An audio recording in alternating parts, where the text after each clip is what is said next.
Barbarik is an important character in the Mahabharata, but he was not mentioned in Ved Vyasa's Mahabharata.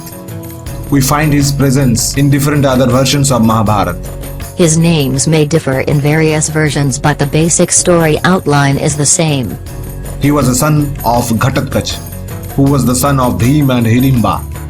Yadav king Muru's daughter Mauravi or Ahilawati was Barbarik's mother. Barbarik was originally a yaksha, who reborn as a man. In Rajasthan, Barbarik is worshipped as Khatushyamji, and in Gujarat, he is worshipped as Baliyadev. The legend says that he was sacrificed before the Kurukshetra war to ensure the victory of his grandfathers, the Pandavas. In return for his sacrifice, he was given a boon by Krishna. This boon is the reason that Barbarik is worshipped in numerous places in India. He was a great devotee of Lord Shiva. Barbarik's mother, Ahilawati, was also his teacher. She taught Barbarik the art of warfare. Lord Shiva pleased with him and gave him 3 infallible arrows, that is, Teen Ban. While in some other stories, it is written that Ashtadev or 8 gods gave him these 3 arrows. Since he was the bearer of these 3 powerful arrows, he came to be known as Teen Bandhari. Also, Agni, the god of fire, gave him the bow that made him invincible in the 3 worlds. When Barbarik heard about the Kurukshetra war between Pandavas and Kauravas, he wanted to witness the war.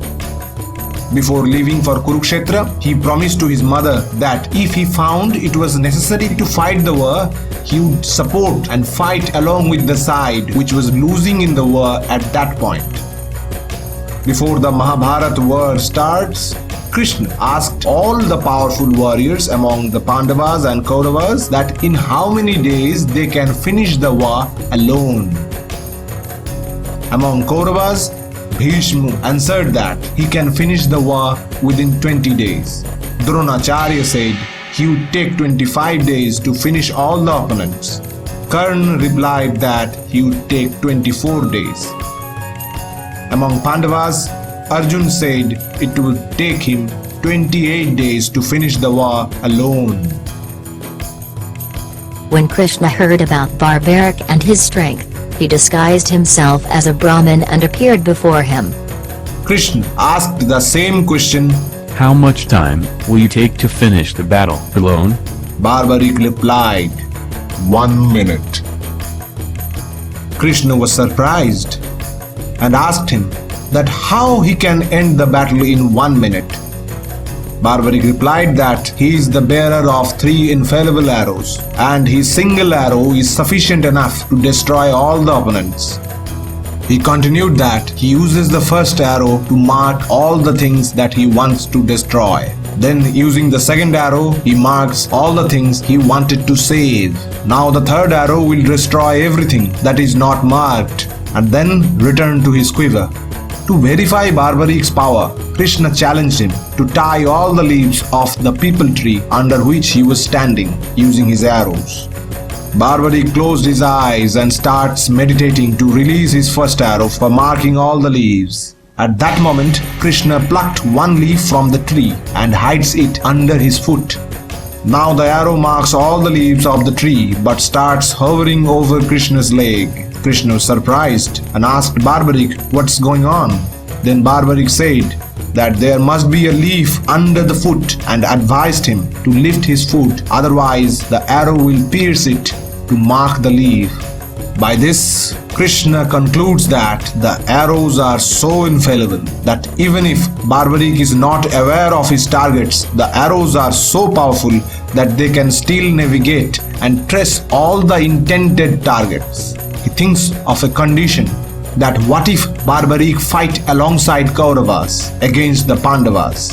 If Krishna wanted to isolate Pandavas and hides them elsewhere in order to avoid them from being Barbarik's victim, then Krishna will not be successful, as the arrows can still trace the target and destroy them. So the defeat of Pandavas is certain, and nobody will be able to escape from these arrows. Thus, Krishna gets a deeper insight into Barbarik's phenomenal power. Then Krishna asked him that from which side he will fight the battle, Kauravas or Pandavas. Barbarik replied that he has promised his mother that he would support and fight along with the side which is losing in the war at that point. So as per the numbers, Pandavas have a comparatively smaller army than that of Kauravas. So he will fight from Pandava's side as they are relatively weaker. After hearing this, Krishna realizes that Barbarik does not understand the complexity of his own words. In order to make him understand, Krishna told him, Whichever side you are going to support will win the battle, is true. But the problem is that, if you fight on the side of Pandavas, then Kauravas' side will become weak. And if you fight on the side of Kauravas, then Pandavas' side becomes weak. Therefore you have to switch sides constantly to support the other side that has become weaker due to your promise to your mother. In this way, you will keep oscillating between Pandavas and Kauravas and ends up destroying armies on both sides. Thus none of the sides will be victorious. You will be the only one who will survive after the war. The disguised Krishna sought charity from Barbarik.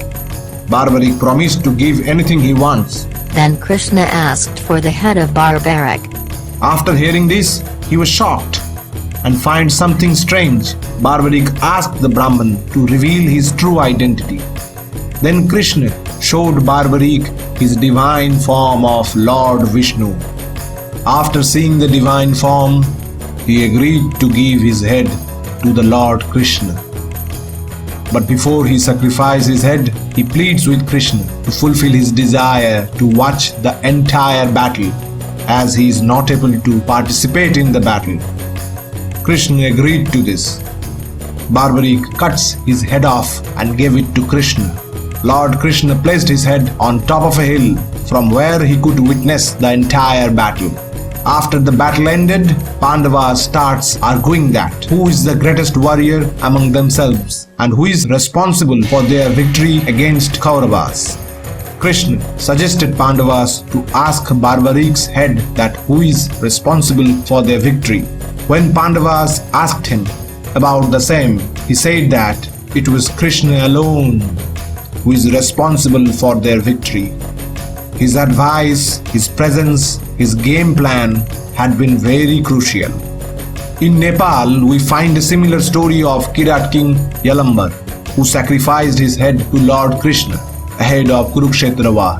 In Nepali culture, Kirat King Yalamber of Nepal is portrayed as Barbarik, while native of Kathmandu Valley portrayed him as Akash Bhairav. In Himachal Pradesh, he is known as the god Kamru Nag.